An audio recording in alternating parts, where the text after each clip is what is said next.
Namaste and good morning to all of you. Let's start the class with the mantras.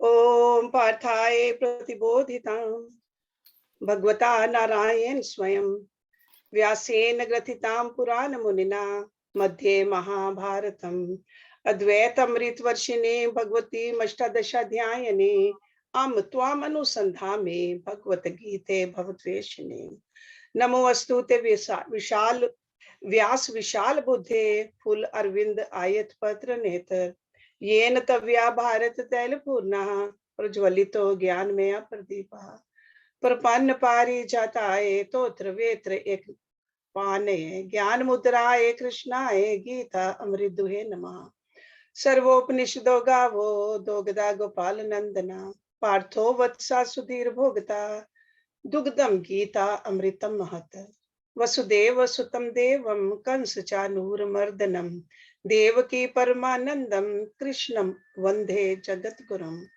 Bhishma Drona तटा Jayadratha जला गांधार नीलोत्पला शल्य ग्राहवती कृपेन वहने कर्णेन वेला कुला अश्वत्थाम विकर्ण घोर मकरा दुर्योधन अवर्तने सोतीर्णा खलु पांडवै रन नदी के वर्तका केशवा पाराशर्य वत्सरोज अमलम गीता अर्थ गंधोटकम नाना ख्यानक केसरम हरि कथा संबोधन अबोधितम लोके सज्जन षटपद रह पेपिये मानम मुदा भूयाद भारत पंकजम कलिमल प्रध्वंसे न श्रेयसे मूकम करोति वाचालम पंगुम लंघ्यते गिरिम यत्कृपातमं वंदे परमानंद माधवम यम ब्रह्म वरुण इंद्र रुद्र मरुतः स्तुन्वन्ति दिव्ये स्तवे वेदै सांग पद क्रम उपनिषदै गायन्ति यम सामगा ध्यानवस्थे तद्गतेन मनसा पश्यन्ति यम योगिनो यस्यन्तं न विदुसुर असुर गणा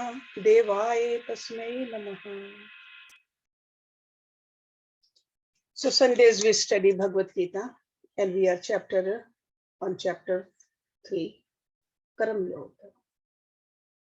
So if you remember, the first chapter was Nishad Yoga. Arjun got despondent. The second chapter was Sankhya Yoga. Lord Krishna gave a lot of knowledge to him. And in the third chapter, again Arjun is showing his confusion. He says, if you say Gyan is higher, then why are you asking me to do this awful action where I have to fight with my own relatives, elders, my teacher? So that's where Lord Krishna is telling him that you have to do the karam. But the karam can be done as a yogi, so that you stay away from the effect of the karam. Give your mind and intellect to me, absorb it into God, and keep on doing what the duty you need to do. And in the last few verses, we were learning that Lord Krishna says, a wise man can understand this. And everybody's intellect has not risen to this level. Wise should not disturb the ignorant. Everybody will do the karam according to their own vasanas. Sure, we are here to clean our vasanas, rise higher and higher, and wise is the person who has risen higher, but that doesn't mean that he should disturb the ignorant people. By doing the actions properly, with a proper behavior, you can encourage others, be a guiding light for them, but do not disturb them. This is the message we got from the last few verses. Let's look at where we left off. Verse number 32. He says, but those who carp at my teaching and do not practice it, deluded in all knowledge, devoid of discrimination, know them to be doomed to destruction. So in other words, if we try to understand it, we keep on moving up and up and up, slowly and surely we'll reach there. But if we just don't, we keep on criticizing what Lord Krishna is telling us. What is the purpose of life is, how we are supposed to live this life. He says they are doomed to destruction. Okay. Now, let's start the class with the verse number 33. Sadrisham cheshtate swasya prakrite jnanvan api prakritim yanti bhutani nigraha kim karishyati. Sadrisham, in accordance, cheshtate, acts, swasya, of his own, prakrite, of nature, jnanvan, a wise person, api means even. Prakritim, to nature, yanti, follow, bhutani, beings, nigraha, restraint, kim means what, karishyati, will do. Even a wise person acts in accordance with his own nature. Own nature means swabhav. That's another term for it, swabhav. Beings will follow their own nature. What can restraint do? So in other words, our swabhav should be sublimated by shifting the goal from worldly enjoyment to God realization. And performing our own prescribed duties without attachment and aversion in the spirit of service to God. This is what he is teaching us. So swabhav is very important. The swabhav of each individual is decided by the style of thinking which a person is capable of. And this capability is not just given to some. This is what we have cultivated. Some people are wise because of their swabhav, and some are not. So this also he is telling us in relationship to the previous verses where he says, don't disturb the mind of others. More focus on yourself. Because past impressions, these vasanas, even if a person is very diligent, an honest student, sometimes finds very hard to practice in life because of these vasanas. And this is the universal reason he is giving us. He says, beings follow their own nature. What can restraint do? What can restraint do? It's not a cry of despair in this Gita philosophy, but it is a very honest, all-seeing vision of the philosopher in Lord Krishna. Because he recognizes that the higher ways of living are not meant for all.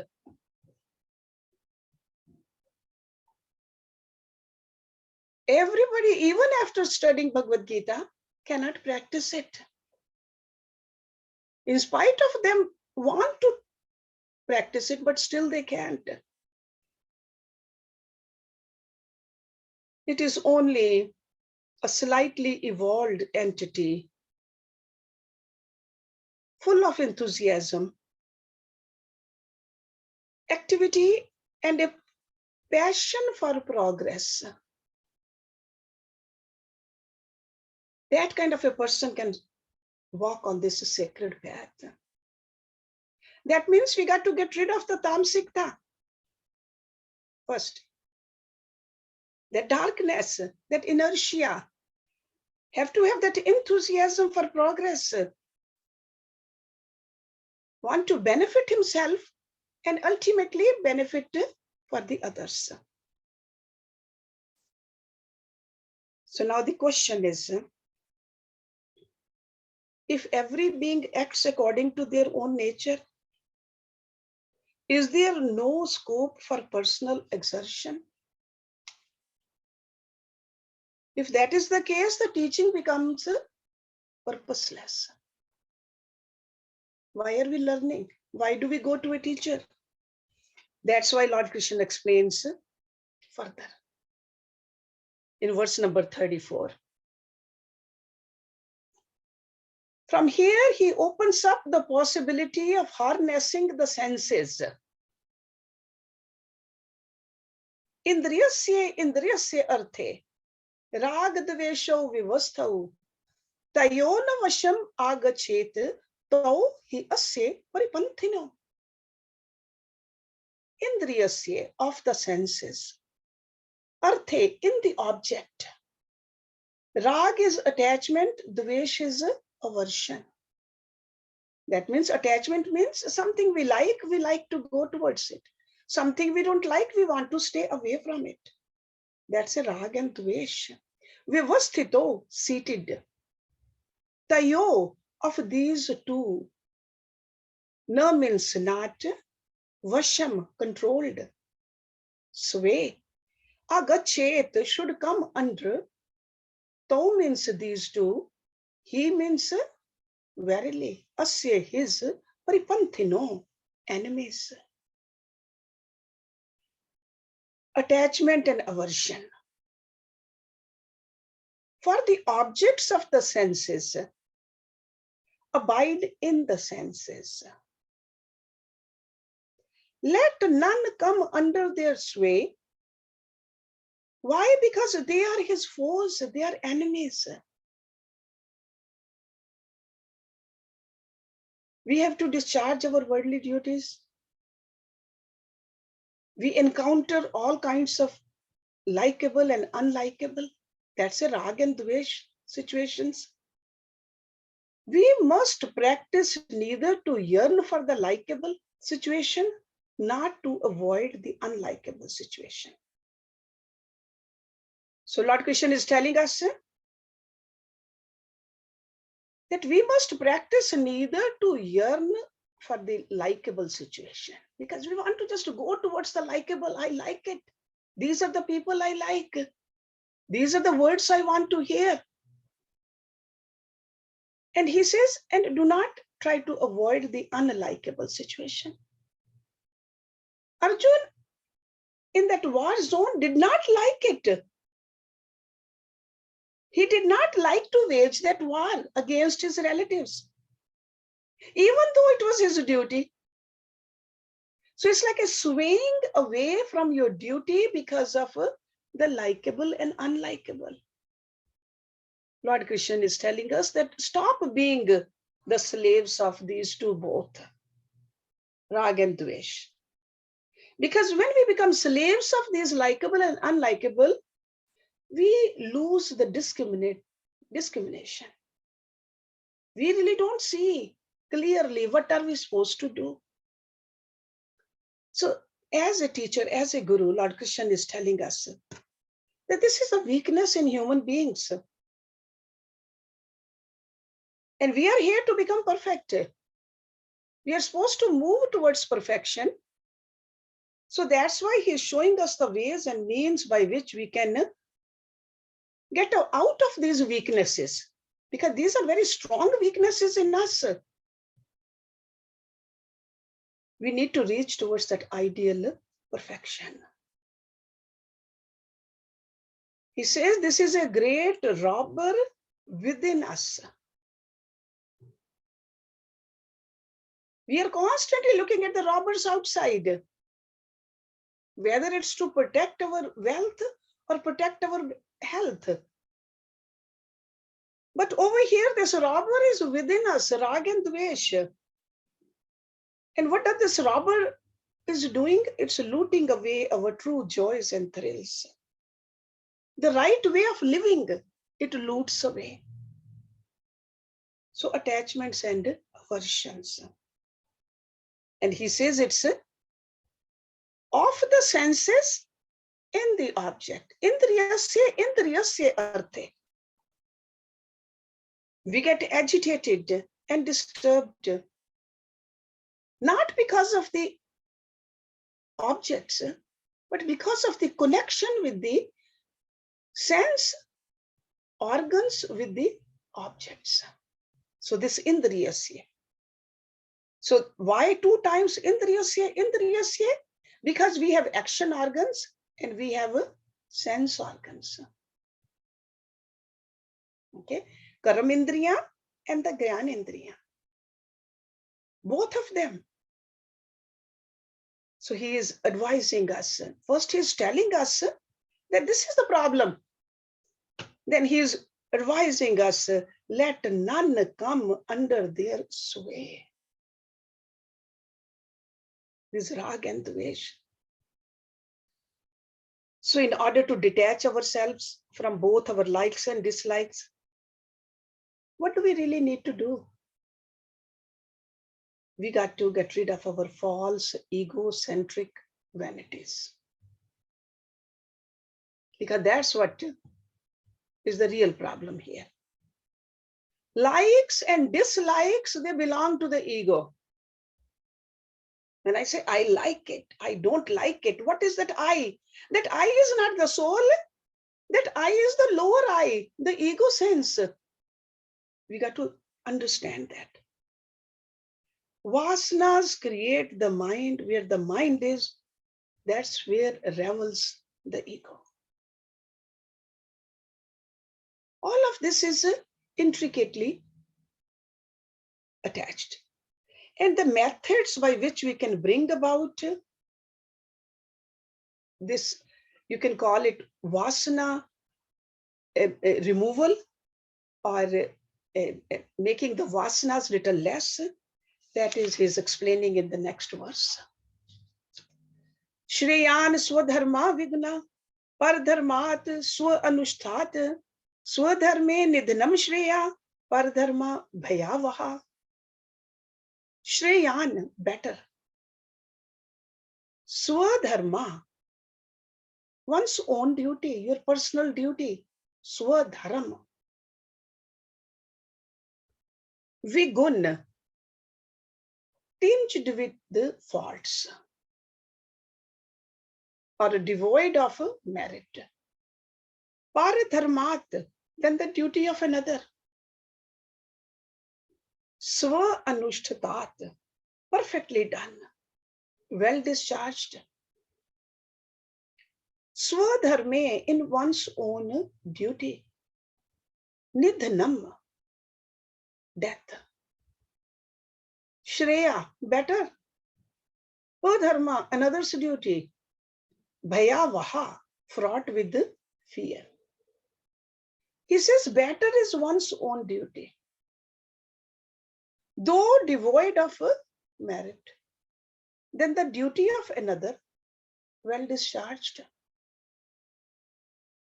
Better is a death in one's own duty. And if death is a death of the body. The duty of another is fraught with the fear.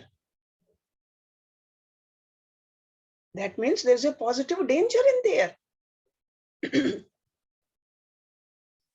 So we got to understand this term dharma.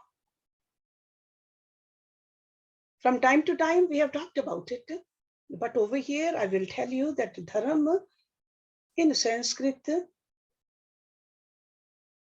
is the most elusive word for translation into English. Because there are more than one definite meanings.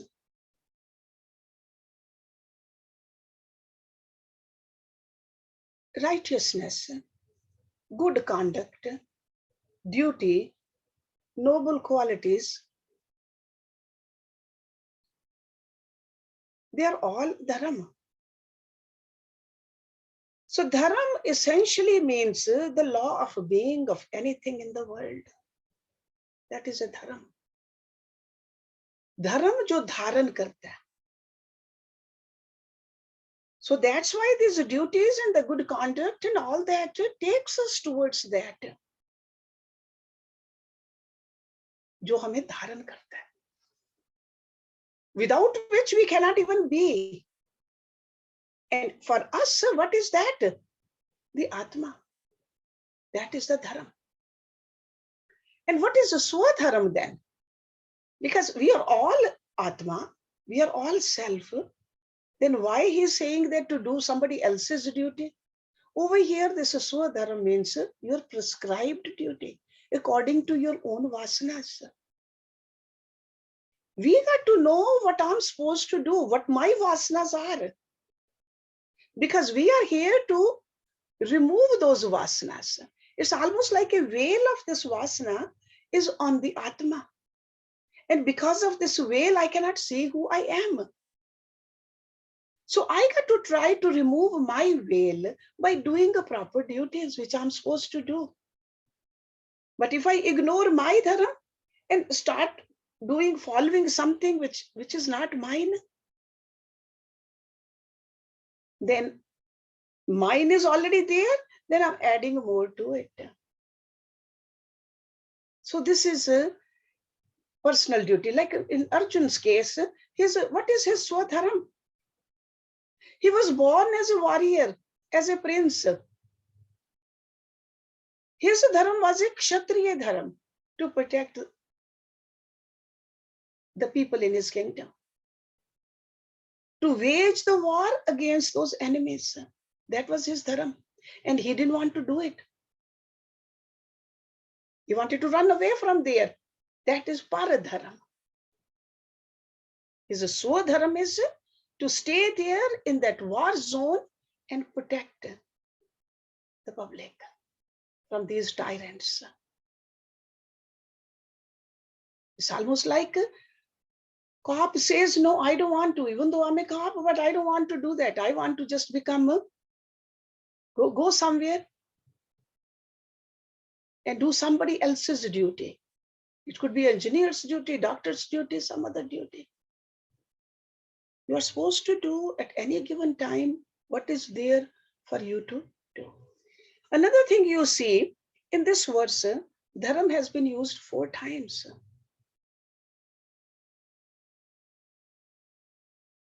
See, swadharam, paradharam. Then swadharme, paradharma. So don't get confused. So remember that swadharam means the type of vasanas that we discover in our own mind. Sometimes we say, it's my calling. Okay? And we are wearing, it's not just one dharam we do. At any given time, whatever dharam is, do that. If we just keep that in our mind, then it becomes a little easier. Okay? While I cook, my dharam is to cook. When I teach, my dharam is to teach. When I'm studying, my dharam is to learn. So it just shifts also from time to time, place to place also. But any particular time, what I'm supposed to do that only. It's not that Arjun was not a father or a grandfather or a husband. But in the war zone, this was his dharam to fight with the enemies. So to act against the grain of our own vasanas would be acting in terms of paradharam, somebody else's dharam. And that's what Lord Krishna is saying is fraught with the danger. We should know that. So we are not doing what we are supposed to do, and whatever we are doing, we are adding more vasanas on us. So there's a very direct message to Arjun and then to us also.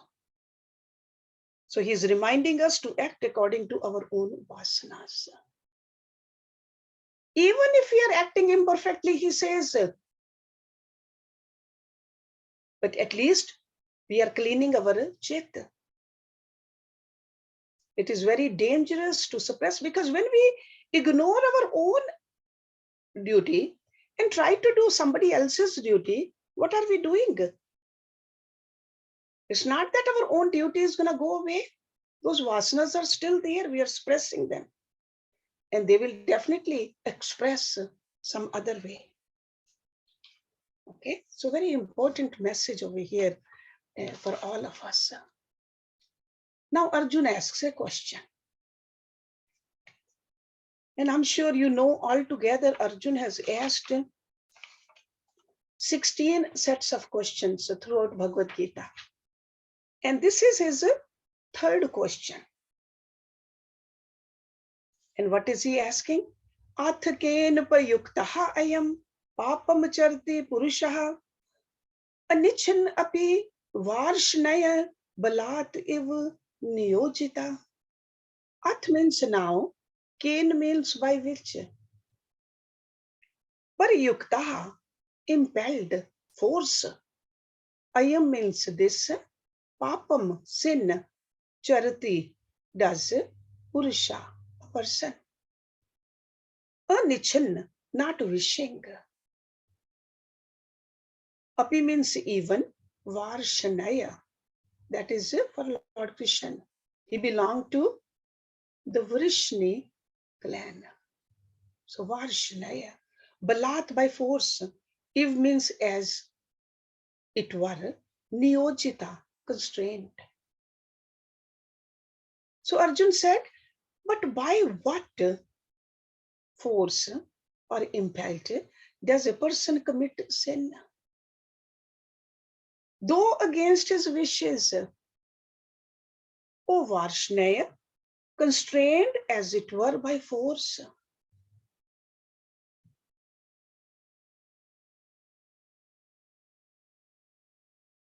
So what is that which forces us to commit sin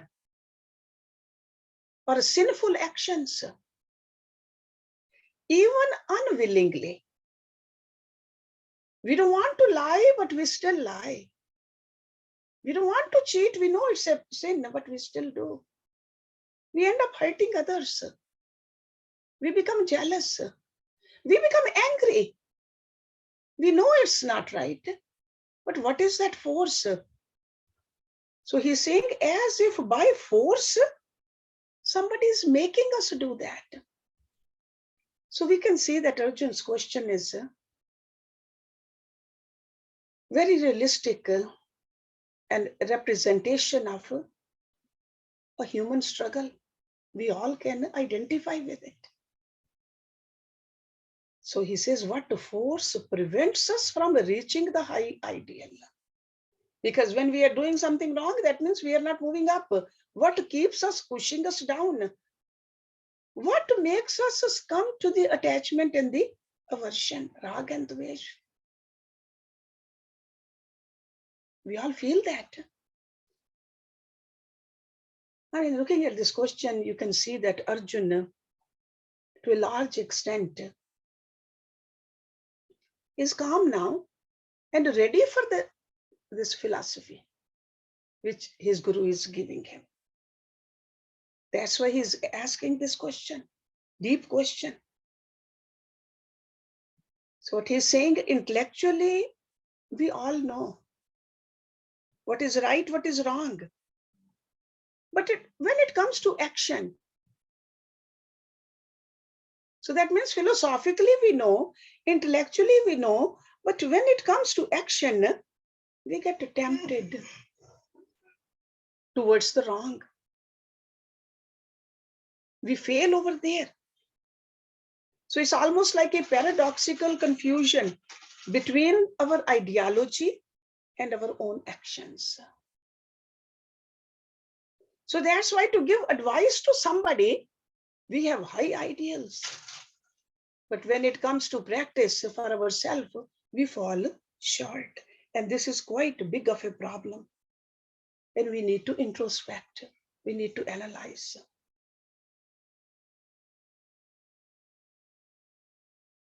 So it's almost like some strong force impels us. We should not just make excuse that we didn't know. We know. We know stealing, swindling, extortion, oppression, all those things, or even corruptions, they're all sinful activities. So think about this question. And if it's our question also, then we should listen to what Lord Krishna is telling us. Verse number 37. Kam esha, krodha esha, rajagun samudbhava, mahashana, mahapapma, vidhi enam, ihvarinam. Kam, desire, esha, this, krodha, anger, again esha means this, rajagun samudbhava, born of the rajagun, the action, rajsikta, activity. Mahashana, all devouring. Mahapapama, all sinful. Vidhi, no. Enam, this. Ih, here. Varinam, the enemy. Very clearly, Lord Krishna is telling us it's desire. It is anger born of the active, all devouring, all sinful. Know this as the enemy here in this world.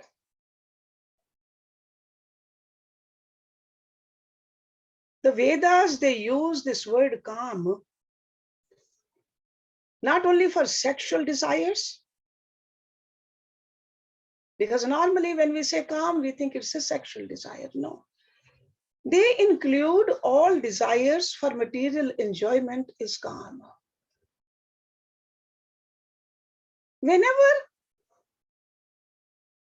we think that this body is us, so bodily concept of the self, then desires increase.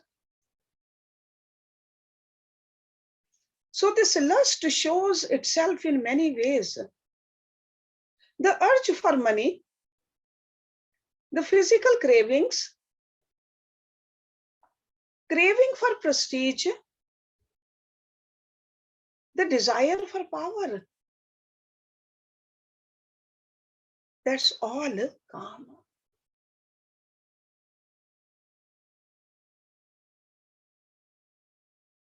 We all know that greed is nothing but intensified desire.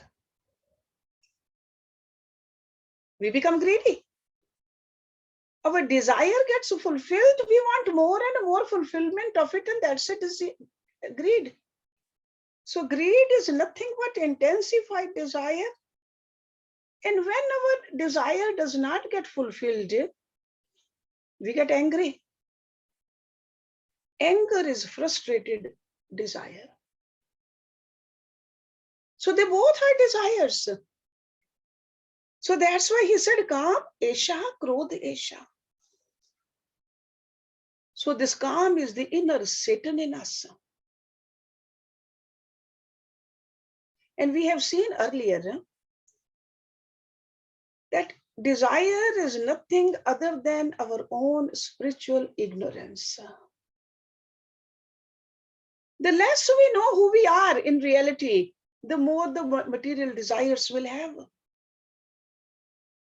Because we feel empty. And we think by having more, doing more, possessing more, holding more, we'll feel complete.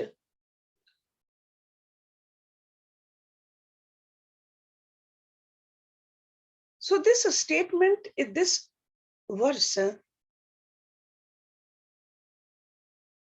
we got to learn to understand what desire itself is. And under the certain circumstances, the desire takes the expression of the anger. More the desires, more the chances the person will be either very angry or very arrogant. When the desires keep on fulfilling, they become very arrogant. When they don't, then anger. So it's just an expression of desire, the calm. A constant agitation of the mind, expressing as an uncontrollable impatience to gain something, is called desire. That's a definition by scriptures. And desire is always for something other than ourselves. That's why it's associated with the material desire. Right away we say it's a material desire. So whenever emotions for acquisition and possessions of an object flow incessantly towards the object, those bundle of thoughts which are flowing towards the object is desire. You saw something, you heard about something, can't sleep. It's constantly ringing in your mind. That's a desire. That's a calm. So remember from this verse that desire, anger, emotion is the real worry, the real enemy that compels us to compromise our own intellectually known higher values of existence.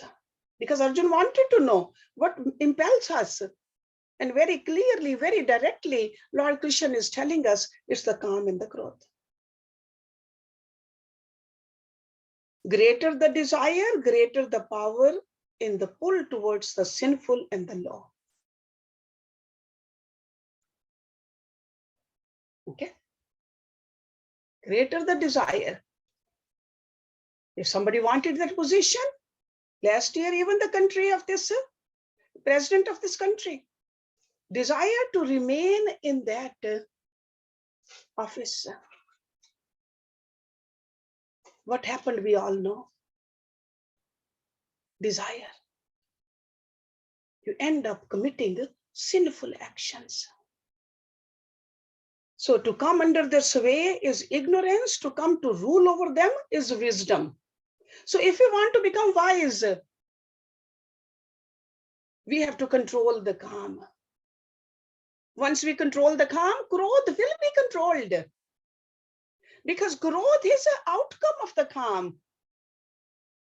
Arrogance is out of the outstream of the calm. So do not come under the sway of ignorance. And in the next verse, Lord Krishna is illustrating how desire is enemy and how it veils our discrimination. It's a beautiful verse. They're all beautiful, but the certain verses they have become very famous. And I heard from my own Guruji's mouth again and again in his sermons, and other great teachers, they also use these. And this is one of them. Dhumen avriyate vahane yatha adarsha malen cha yatha ulben avritaha garbha tatha ten idam avritam. Dhumen, by smoke. Avriyate is enveloped, like a covered. Vahane, fire. Yatha means as, adarsha, as a mirror. Malen, by dust, mal. Cha means and. Yatha means as, ulben, by the womb. Avrita, enveloped. Garbha, embryo. Tatha means also. Ten, by it. Idam, this. Avritam, enveloped. As fire is enveloped by smoke, as a mirror by dust, as an embryo by the womb, as so this wisdom is enveloped by that. And what is that? Desire and anger. There are two pronouns in this verse. It and this. Ten and idam, they'll be defined in the next verse more clearly. I mean, look at the greatness of this great teacher, explaining it to us in so much detail. So much detail. So that's why it's very important to study Bhagavad Gita word by word. Each word is very important. There's no extra word put in there. Because sometimes we just think, because we don't know it yet, we think there's too much repetition.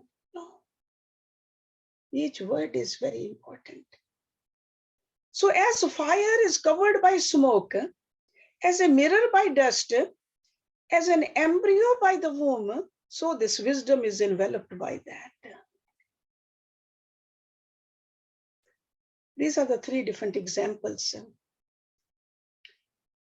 he's giving us to illustrate how desire and the consequent anger delude our rational or the logical mind.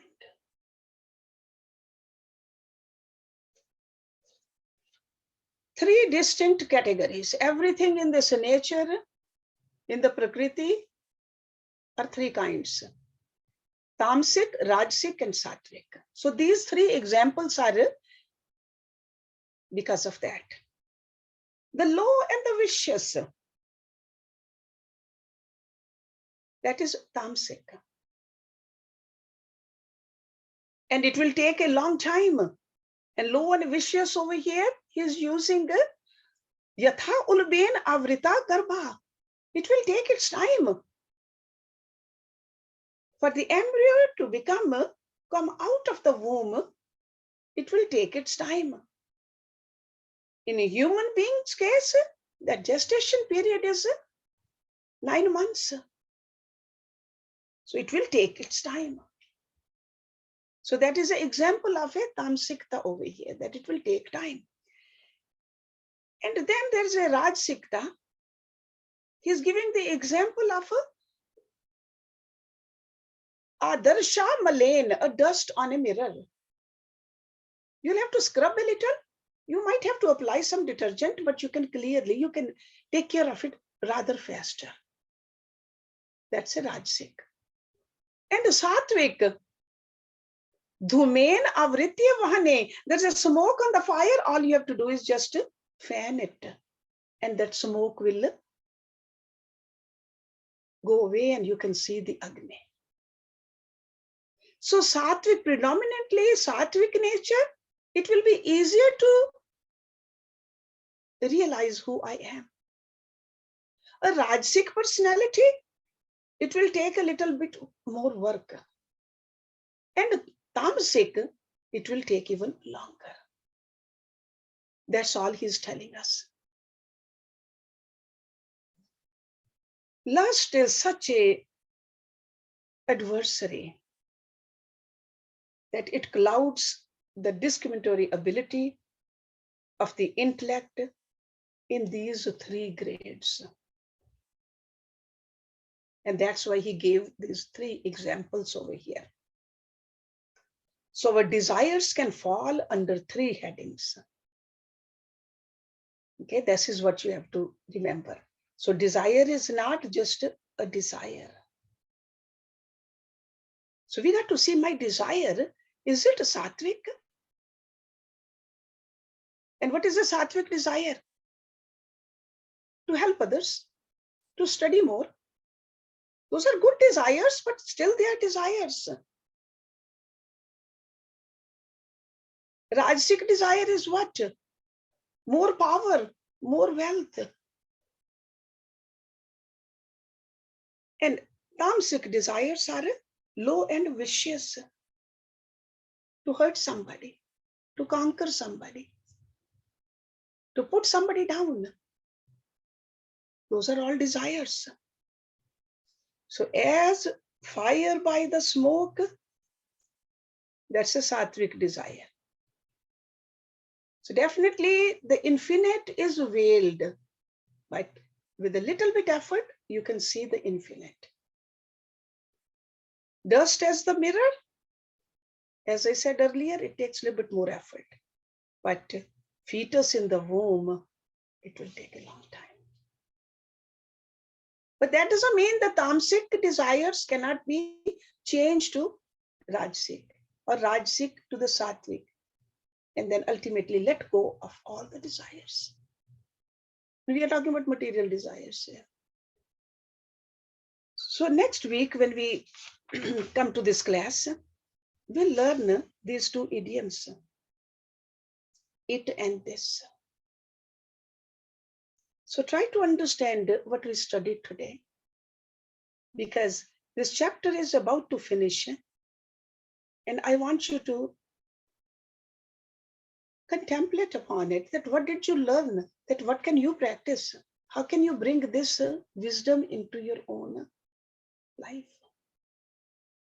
It's not just finishing up the chapters, but bringing this wisdom, this knowledge into our life also. So we'll stop it over here and open up for the question answers. Om Purnamada Purnamidam Purnat Purnamudachyate Purnasya Purnamadaya Purnameva Vishishyate. Om Shanti Shanti Shanti Om. Thank you.